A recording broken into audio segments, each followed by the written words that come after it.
Welcome to exam सहपाठी। आज के इस डेली घटना चक्र और समसामयिकी सार की क्लास में हम लोग महत्वपूर्ण करंट अफेयर्स और जीके का रिवीजन करेंगे। अगर आप यहाँ पे पहली बार आए हैं तो इन सब अकाउंट्स में हमें आप फॉलो कर सकते हैं। ओके, आइए स्टार्ट करते हैं जीके और करंट अफेयर्स के महत्वपूर्ण क्वेश्चंस के रिवीजन को। पहला हमारा पॉइंट है, जमशेदपुर में आयोजित सैफ अंडर 18 महिला फुटबॉल चैंपियनशिप किसके द्वारा जीता गया है? तो ये जीता गया है भारत के द्वारा। और इस भारत ने किसे हराया है? तो बांग्लादेश को हराकर अंडर 18 महिला फुटबॉल चैंपियनशिप भारत ने जीत ली है। टीसीएस के नए सीईओ और एमडी किसको पुनः बनाया गया है? यानी कि पहले भी आपके राजेश गोपीनाथन ही जो है टीसीएस के सीईओ और एमडी थे, और फिर से राजेश गोपीनाथन को टीसीएस का जो है सीईओ और एमडी नियुक्त किया गया है। हाल ही में केंद्रीय मंत्रिमंडल ने रैंप योजना को मंजूरी दी है। तो रैंप योजना आप सबको पता है कि एमएसएमई की योजना है, ठीक है ना, यानी कि सूक्ष्म लघु और मध्यम उद्यम मंत्रालय की योजना है और उसके विकास से संबंधित योजना है। इस योजना में किस संस्था के द्वारा सहायता जो है दी जाएगी? तो इस योजना के लिए विश्व बैंक सहायता देगा। कितने की? 3750 करोड़ की सहायता देगा। और ये योजना कितने करोड़ की है? तो 6000 करोड़ रुपए की ये योजना है, जिसमें से 3750 करोड़ रुपए कौन देगा? विश्व बैंक। हाल ही में किस सरकार ने स्पोर्ट्स डिजिटल एक्सपीरियंस सेंटर शुरू करने के लिए सैमसंग के साथ समझौता किया है?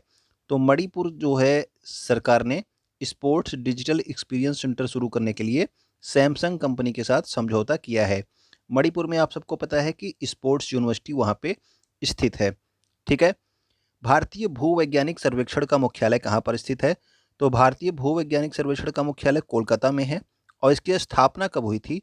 तो स्थापना हुई थी 1851 में। वर्तमान में भारतीय भूवैज्ञानिक सर्वेक्षण की जो है नए प्रमुख चुने गए हैं, तो उनका नाम आप लोग कमेंट करके बताना अगर आप लोगों को याद हो तो, ठीक है। इसी महीने ये चुना गया है। हाल ही में कौन से दो नए भूवैज्ञानिक विरासत स्थल खोजे गए हैं? तो दो नए भूवैज्ञानिक विरासत स्थल खोजे गए हैं आपके। पहला है आपका शिवालिक जीवाश्म पार्क, जो कि कहाँ पे है? हिमाचल प्रदेश में। और दूसरा है स्ट्रेटोलाइट बियरिंग डोलोमाइट या फिर लाइमस्टोन, ये कहाँ पे है? तो ये सिक्किम में है। तो ये दो नए भूवैज्ञानिक विरासत विरासत स्थल खोजे गए हैं। और इन्हीं के साथ भारत में कुल भूवैज्ञानिक विरासत स्थलों की संख्या कितनी हो गई है? तो 34 हो गई है। ओके, नेक्स्ट हम देखेंगे कुछ जो है योजनाओं के बारे में जो 2014 में स्टार्ट की गई थी सरकार के द्वारा। स्वच्छ भारत अभियान कब स्टार्ट हुआ था? तो 2 अक्टूबर 2014 से लेकर के 2 अक्टूबर 2019 तक ये चला, ठीक है, स्वच्छ भारत अभियान। जन धन योजना कब प्रारंभ की गई थी? तो 28 अगस्त 2014 को, ठीक है। वित्तीय समावेशन की विश्व की सबसे बड़ी योजना थी आपका जन धन योजना। मेक इन इंडिया प्रोग्राम, ठीक है, ये आपकी कब स्टार्ट हुई? तो ये 25 सितंबर 2014 से प्रारंभ की गई थी। इसके अलावा मिशन इंद्रधनुष, जो कि आपका टीकाकरण से संबंधित एक योजना थी, ये कब प्रारंभ हुई? तो ये हुई थी 25 दिसंबर 2014 को। ओके, नेक्स्ट हमारा है, भारतीय भूवैज्ञानिक सर्वेक्षण के महानिदेशक के रूप में किसे नियुक्त किया गया है? तो यही क्वेश्चन अभी आपसे पूछा गया था। तो इसका आंसर है आपका डॉक्टर एस राजू, ठीक है। तो भारतीय भूवैज्ञानिक सर्वेक्षण के महानिदेशक डॉक्टर एस राजू को जो है नियुक्त किया गया है। भारतीय रिजर्व बैंक नोट मुद्रण प्राइवेट लिमिटेड ने कहाँ पर वर्डिका नामक एक स्याही निर्माण इकाई की स्थापना की है? तो ये स्याही किस चीज़ के लिए है?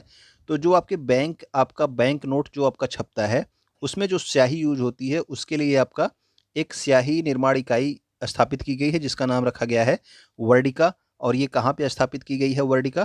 तो ये स्थापित की गई है मैसूर, कर्नाटक में।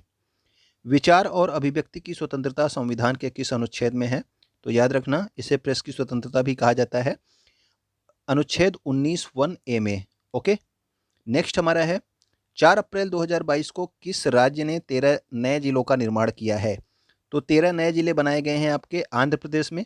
पहले यहाँ पे आंध्र प्रदेश में 13 जिले थे, अब 13 नए जिले बना दिए गए हैं। तो अब कुल कितने हो गए? तो अब आपके कुल हो गए हैं 26 जिले हो गए हैं, ठीक है, आंध्र प्रदेश में। किस आयोग ने मानव तस्करी रोधी प्रकोष्ठ की शुरुआत की है? तो मानव तस्करी रोधी प्रकोष्ठ की शुरुआत की गई है राष्ट्रीय महिला आयोग के द्वारा, ठीक है। हाल ही में हंगरी देश के चौथी बार प्रधानमंत्री कौन बने हैं? तो हंगरी देश के चौथी बार प्रधानमंत्री बने हैं आपके विक्टर ओरबर्न, ठीक है ना। अगला है हमारा, पक्के टाइगर रिजर्व कहाँ स्थित है? तो पक्के टाइगर रिजर्व आप सबको याद होना चाहिए, ये एग्जाम में आपसे कई बार पूछा जाता है। तो अरुणाचल प्रदेश में पक्के टाइगर रिजर्व स्थित है। यूक्रेन की राजधानी का क्या नाम है? तो यूक्रेन की राजधानी का नाम है आपका कीव, ओके। संवाद कौमुदी के लेखक कौन थे? तो संवाद कौमुदी के संपादक कौन थे? लेखक नहीं, संपादक। ठीक है, एक पत्रिका है। तो इसके जो संपादक थे ये थे आपके राजा राम मोहन राय। ओके। 160 किलोमीटर प्रति घंटा की रफ्तार से भारत की पहली रैपिड रेल कॉरिडोर का अनावरण कहाँ से कहाँ तक किया गया? तो भारत की पहली रैपिड रेल कॉरिडोर का अनावरण आपके दिल्ली से मेरठ तक किया गया और इसकी स्पीड क्या होगी? तो 160 किलोमीटर प्रति घंटा की स्पीड होगी इसकी। केंद्र सरकार ने किसे भारत का विदेश सचिव नियुक्त किया है? तो नए विदेश सचिव बनाए गए हैं आपके विनय मोहन क्वात्रा। ओके। रेलवे सुरक्षा बल ने टिकट की कालाबाजारी को करने वालों के खिलाफ कौन एक अखिल भारतीय अभियान चलाया है? तो एक अखिल भारतीय अभियान चलाया गया रेलवे सुरक्षा बल यानी कि आरपीएफ के द्वारा। किसके लिए? जो टिकट की कालाबाजारी करते हैं उनके लिए। तो इसका नाम क्या रखा गया है? तो इसका नाम रखा गया है ऑपरेशन उपलब्ध। ठीक है। नेक्स्ट हमारा है वर्ष 2021-22 के लिए कृषि उत्पादों के निर्यात में सबसे अधिक निर्यात किसका है? तो जो कृषि के उत्पाद भारत से निर्यात किए गए यानी कि दूसरे देशों में भेजे गए, उनमें सबसे ज़्यादा क्या भेजा गया? तो वो भेजा गया आपका चावल। ठीक है। और दूसरे नंबर पे क्या था? तो दूसरे नंबर पे चीनी का निर्यात किया गया। संयुक्त राष्ट्र की स्थापना के समय कुल कितने सदस्यों ने हस्ताक्षर किए थे? ये भी इंपॉर्टेंट क्वेश्चन है आपका। तो कुल 50 सदस्यों ने हस्ताक्षर किए थे जब आपके संयुक्त राष्ट्र की स्थापना हुई थी। स्थापना इसकी कब हुई थी? तो 24 अक्टूबर 1945 को इसकी स्थापना होती है। ठीक है, किसकी? संयुक्त राष्ट्र की। और इसमें जो है उसमें 50 सदस्यों ने हस्ताक्षर किए थे। इसरो ने 104 सैटेलाइट किस लॉन्चिंग व्हीकल से लॉन्च किया था? तो 104 सैटेलाइट का जो है रिकॉर्ड किसके नाम था? इसरो के नाम था। फिलहाल अब जो है 143 सैटेलाइट का रिकॉर्ड जो है स्पेस एक्स कंपनी के नाम पर है। लेकिन 104 सैटेलाइट इन्होंने किस व्हीकल से लॉन्च किया था? तो उसका नाम था PSLV C-37। ठीक है। तो इसरो ने PSLV C-37 से जो है इसे लॉन्च किया था। और PSLV का फुल फॉर्म क्या होता है? तो इसका फुल फॉर्म होता है polar satellite launch vehicle. Polar satellite launch vehicle किसका फुल फॉर्म है? तो PSLV का।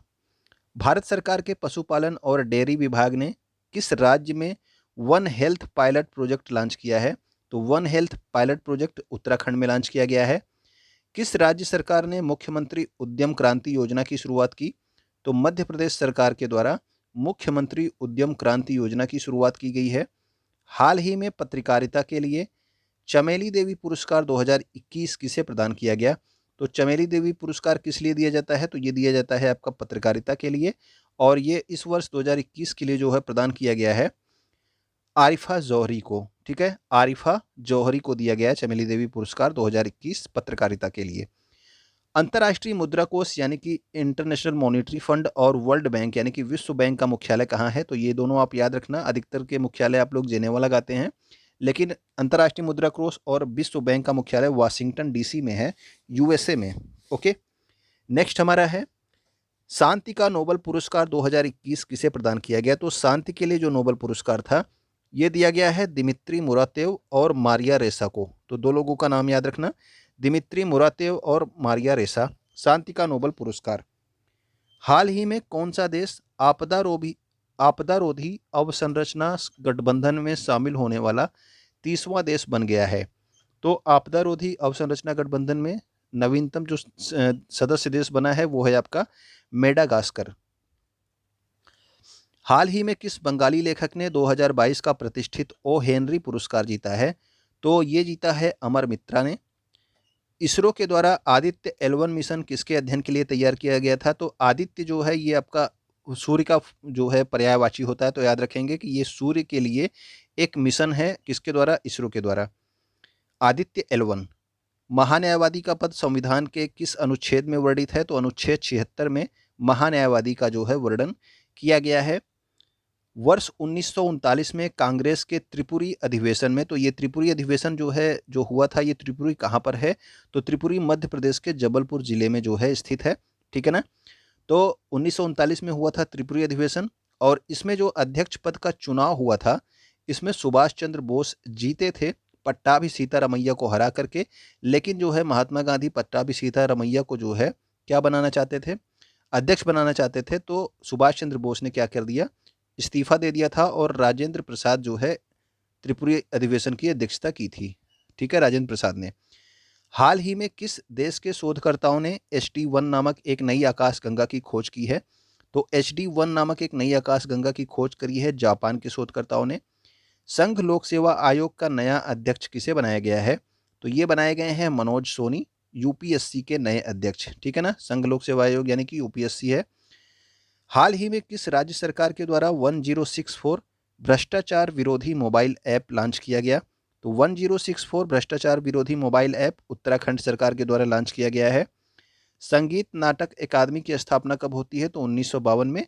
और ललित कला अकादमी की स्थापना कब होती है? तो 1954 में। तो ये दोनों जो है कन्फ्यूजन में रहता है, तो याद रखेंगे संगीत नाटक अकादमी 1952 और संगीत ललित कला अकादमी 1954। ठीक है। पहला खेलो इंडिया राष्ट्रीय रैंकिंग महिला तीरंदाजी टूर्नामेंट कहाँ पर आयोजित किया जा रहा है? खेलो इंडिया राष्ट्रीय रैंकिंग महिला तीरंदाजी टूर्नामेंट पहली बार आयोजित हो रहा है कहाँ पे? जमशेदपुर, झारखंड में। अप्रैल 2022 में किसे पहला जो है लता दीनानाथ मंगेशकर पुरस्कार से जो है सम्मानित किया जाएगा? तो पहली बार ये दिया जा रहा है लता दीनानाथ मंगेशकर पुरस्कार, और ये दिया जाएगा पहला पुरस्कार प्रधानमंत्री नरेंद्र मोदी को। वर्तमान में भारतीय नौसेना के अध्यक्ष कौन है? तो वो हैं एडमिरल आर हरि कुमार। वर्तमान में भारतीय वायुसेना के अध्यक्ष कौन है? तो वायुसेना के अध्यक्ष हैं विवेक राम चौधरी। और थल सेना के अध्यक्ष ये आपके अभी तो MM नरवणे हैं, लेकिन जो है 1 मई से जो है कौन हो जाएंगे? तो वो हो जाएंगे मनोज पांडे। ओके। 1984 में सियाचिन पर विजय प्राप्त करने के लिए भारतीय सेना ने कौन सा ऑपरेशन प्रारंभ किया था? तो भारतीय सेना ने कौन सा ऑपरेशन प्रारंभ किया था? तो ये प्रारंभ किया था ऑपरेशन मेघदूत। ठीक है, 1984 में सियाचिन पर जो है विजय प्राप्त करने के लिए। कुष्ठ रोग की जागरूकता के लिए भी हाल ही में अंतर्राष्ट्रीय गांधी पुरस्कार 2021 प्रदान किए गए। तो अंतर्राष्ट्रीय गांधी पुरस्कार कुष्ठ रोग की जागरूकता के लिए व्यक्तिगत श्रेणी में किसे दिया गया? तो ये दिया गया डॉक्टर भूषण कुमार, जो कि चंडीगढ़ के एक डॉक्टर हैं। ठीक है। और संस्थागत श्रेणी में किस संस्था को दिया गया? तो कुष्ठ यज्ञ ट्रस्ट, जो कि गुजरात का एक जो है कुष्ठ रोग से की जागरूकता के लिए एक आपका क्या है, एक संस्था है, इसे प्रदान किया गया। ओके। आज़ादी के अमृत महोत्सव के लिए उत्सव पोर्टल किस मंत्रालय के द्वारा प्रारंभ की गई डिजिटल पहल है? तो उत्सव पोर्टल किस लिए प्रारंभ किया गया? तो आज़ादी का जो अमृत महोत्सव चल रहा है 75वें वर्ष का, इसके लिए ये पोर्टल स्टार्ट किया गया है। और ये किसके द्वारा स्टार्ट किया गया? तो पर्यटन और संस्कृति मंत्रालय के द्वारा प्रारंभ किया गया। हाल ही में किसे वर्ष 2021 के लिए EY entrepreneur of the year चुना गया है? तो ये चुना गया है फाल्गुनी नायर को, जो कि नायका कंपनी की फाउंडर हैं। ठीक है, नायका एक ब्यूटी प्रोडक्ट्स बनाती है। ठीक है। नेक्स्ट हमारा है, कहाँ पर एकीकृत फायर पावर अभ्यास जिसका नाम क्या रखा गया है? कृपाण शक्ति। ठीक है ना, तो एकीकृत फायर पावर अभ्यास है कृपाण शक्ति, इसका आयोजन किया गया सिलीगुड़ी, पश्चिम बंगाल में। ओके। किस राज्य ने अंबेडकर की जयंती यानी कि डॉक्टर अंबेडकर की जयंती को समानता दिवस के रूप में मनाने की घोषणा की है? तो तमिलनाडु की सरकार जो है डॉक्टर अंबेडकर की जयंती को समानता दिवस के रूप में मनाएगी। राष्ट्रीय ग्रामीण रोजगार गारंटी अधिनियम यानी कि जो आपका नरेगा आप लोग शार्ट में जानते हैं, ये कब आया था? तो ये आया था 2005 में। ठीक है, ये अधिनियम, नरेगा का अधिनियम कब आया था? 2005 में। और नरेगा का जो ये अधिनियम था 2005 का, ये लागू कब हुआ? तो लागू हुआ था 2 फरवरी 2006 से। ठीक है, ये क्वेश्चन आपसे पूछा जाता है कई बार कि नरेगा अधिनियम कब लागू हुआ था? 2 फरवरी 2006 से। और नरेगा का नाम मनरेगा यानी कि MG नरेगा, इसमें जो है आगे महात्मा गांधी जोड़ दिया गया। ठीक है, ये कब कर दिया गया? तो ये कर दिया गया था 2 अक्टूबर 2009 से। ठीक है, तो ये तीनों क्वेश्चन आपसे पूछे जाते हैं, याद रखिएगा। नेक्स्ट हमारा है, 16 अप्रैल 2022 को प्रधानमंत्री नरेंद्र मोदी ने कहाँ पर 108 फीट ऊंची हनुमान जी की प्रतिमा का अनावरण किया? तो ये किया है मोरबी, गुजरात में। ओके। 18 से 23 अप्रैल 2022 तक वायुसेना martial Arjan Singh memorial hockey tournament का तीसरा संस्करण कहाँ पे आयोजित किया गया? तो ये किया गया आपके चंडीगढ़ में। ओके। हाल ही में किस योजना को नवाचार की श्रेणी में लोक प्रशासन में उत्कृष्टता के लिए प्रधानमंत्री पुरस्कार 2020 के लिए चुना गया? तो प्रधानमंत्री पुरस्कार 2020 के लिए चुना गया जिस योजना को, उसका नाम है उड़ान योजना, यानी कि उड़े भारत का आम नागरिक, उड़े देश का आम नागरिक। 16 से 27 अप्रैल 2022 तक हुनर हाट के 40वें संस्करण का आयोजन कहाँ पर किया जा रहा है? तो हुनर हाट का जो 40वां संस्करण है ये आयोजित किया जा रहा है आपके मुंबई में, ठीक है, इस वर्ष 2022 में। ई डार यानी कि डार का फुल फॉर्म है डिटेल्ड एक्सीडेंट रिपोर्ट। तो ये जो है किस मंत्रालय से संबंधित होगा, तो ये होगा आपका सड़क परिवहन और राजमार्ग मंत्रालय से, ठीक है ना। ये एक पोर्टल है EDAR नाम से। DAR का फुल फॉर्म है डिटेल्ड एक्सीडेंट रिपोर्ट। हाल ही में दृष्टिबाधित लोगों के लिए भारत का सबसे बड़ा रेडियो चैनल, सबसे पहला रेडियो चैनल रेडियो अक्ष कहाँ प्रारंभ किया गया है, तो दृष्टिबाधित लोगों के लिए यानी कि जो देख नहीं सकते उनके लिए भारत का पहला रेडियो चैनल रेडियो अक्ष नागपुर महाराष्ट्र में प्रारंभ किया गया है। The boy who wrote the constitution, ये एक पुस्तक जो है अभी हाल ही में किसके द्वारा लिखी गई है, तो ये है आपके राजेश तलवार की पुस्तक the boy who wrote the constitution, ठीक है, बाबा साहब भीमराव अम्बेडकर के बचपन की जो है कहानी है। युवाओं में कौशल विकास और रोजगार के अवसर उत्पन्न करने के लिए भारत का प्रथम इंटरनेशनल स्किल इंडिया सेंटर कहाँ पर स्थापित किया जाएगा, तो भारत का पहला जो आपका इंटरनेशनल स्किल इंडिया सेंटर है ये आपके भुवनेश्वर उड़ीसा में स्थापित किया जाएगा। और अभी जो आपकी स्किल चैंपियनशिप हुई थी उसमें सबसे ज़्यादा अवार्ड भी किसने जीते थे, तो उड़ीसा ने ही जीते थे। हाल ही में केंद्रीय पर्यावरण, वन और जलवायु परिवर्तन मंत्रालय ने किस राज्य में तराई हाथी रिजर्व के गठन को सैद्धांतिक मंजूरी दी है, तो तराई हाथी रिजर्व आप याद रखेंगे कहाँ से संबंधित है, लखीमपुर खीरी उत्तर प्रदेश से संबंधित है आपका तराई हाथी reserve. Okay. India smart cities award 2020 जो है अभी हाल ही में प्रदान किए गए, जिसमें सर्वश्रेष्ठ राज्य चुना गया है उत्तर प्रदेश को, सर्वश्रेष्ठ केंद्र शासित प्रदेश चुना गया है आपके चंडीगढ़ को, और लीडरशिप अवार्ड जो है 3 शहरों को दिया गया है। यानी कि स्मार्ट सिटीज़ में जो है लीडरशिप में तीन शहर को अवार्ड दिया गया है। एक आपका अहमदाबाद है, दूसरा वाराणसी और तीसरा है आपका रांची। वर्तमान में परमाणु ऊर्जा आयोग का अध्यक्ष कौन है जिसे हाल ही में 1 साल के लिए सेवा विस्तार दिया गया, यानी कि अभी भी ये आपके पहले से भी थे और 1 साल के लिए इनका कार्यकाल बढ़ा दिया गया है। कमलेश नीलकंठ व्यास का क्या है, ये परमाणु ऊर्जा आयोग के अध्यक्ष हैं। हाल ही में कंपनी अधिग्रहण को रोकने के लिए पॉइजन पिल पॉलिसी किस कंपनी के द्वारा जारी की गई, तो पॉइजन पिल जो है इंपॉर्टेंट है, याद रखेंगे, ये ट्विटर ने जारी की है कंपनी के अधिग्रहण को रोकने के लिए। जम्मू कश्मीर केंद्र शासित प्रदेश की किस पंचायत को इस वर्ष पंचायती राज दिवस समारोह के लिए चुना गया है, तो याद रखना ये पल्ली पंचायत है, जिसको ये कहाँ की है, जम्मू कश्मीर की पल्ली पंचायत को इस वर्ष के जो है पंचायती राज दिवस समारोह के लिए चुना गया है। Hurun global health care rich list 2022 में शीर्ष स्थान किसने हासिल किया है, तो Hurun global health care rich list 2022 में, तो ये हेल्थ केयर रिच लिस्ट है, यानी कि जो आपके हेल्थ से संबंधित प्रोडक्ट्स बनाते हैं उनमें जो है सबसे अमीर कौन है, तो वो हैं आपके साइरस पूनावाला, जो कि सीरम इंस्टीट्यूट ऑफ इंडिया के क्या हैं, CEO हैं। मत्स्य पालन, पशुपालन, डेयरी मंत्रालय ने जो है मछुआरों की आजीविका में सुधार के लिए कहाँ पर समुद्री शैवाल पार्क स्थापित करेगा, तो याद रखना कि समुद्री शैवाल पार्क स्थापित करने की घोषणा कहाँ पे की गई है, तो तमिलनाडु में जो है आपका समुद्री शैवाल पार्क स्थापित किया जाएगा। ऑयल इंडिया लिमिटेड, इसका मुख्यालय नोएडा में है। इसके द्वारा कहाँ पर भारत के पहले शुद्ध हरित हाइड्रोजन पायलट प्लांट शुरुआत की गई है, तो ये आपका शुद्ध हरित हाइड्रोजन पायलट प्लांट जो स्टार्ट की गई है ऑयल इंडिया लिमिटेड के द्वारा, ये स्टार्ट की गई है जोरहाट, असम में। अप्रैल 2022 में भारत सरकार के प्रधान वैज्ञानिक सलाहकार के रूप में किसे नियुक्त किया गया, तो प्रधान वैज्ञानिक सलाहकार अप्रैल 2022 में चुने गए हैं आपके अजय कुमार सूद। इसके पहले आपके विजय राघवन थे, लेकिन अब प्रधान वैज्ञानिक सलाहकार कौन है, तो वो अजय कुमार सूद हैं। हाल ही में भूटान और सिंगापुर के बाद किस देश में भीम UPI से भुगतान को स्वीकृति मिली है, तो अब भीम UPI पहले आपके भूटान में था, फिर सिंगापुर में था, अब जो है किस देश में और स्वीकृति मिल गई है, तो ये आपके संयुक्त अरब अमीरात में भी अब इसका उपयोग किया जाएगा भीम UPI का। भीम का फुल फॉर्म क्या होता है आप लोग को बताया गया है, आप लोग कमेंट करके बताना भीम और UPI दोनों का फुल फॉर्म क्या होता है। ओके। 14-15 मई 2022 को पहला अतुल्य भारत अंतर्राष्ट्रीय सम्मेलन 2022 का आयोजन कहाँ पर किया जाएगा, तो इनक्रेडिबल इंडिया इंटरनेशनल जो आपका कॉन्फ्रेंस है 2022, ये आयोजित किया जाएगा आपके मुंबई में। ओके। तो ये जो है हमारे महत्वपूर्ण करंट अफेयर्स और जीके के रिवीजन थे। उम्मीद करता हूँ कि आपको अच्छे लगे होंगे। तो आप जो है इसको आप शेयर करेंगे, इसको आप लाइक करेंगे, ठीक है, और इसे आपका सुनने और देखने के लिए बहुत बहुत धन्यवाद।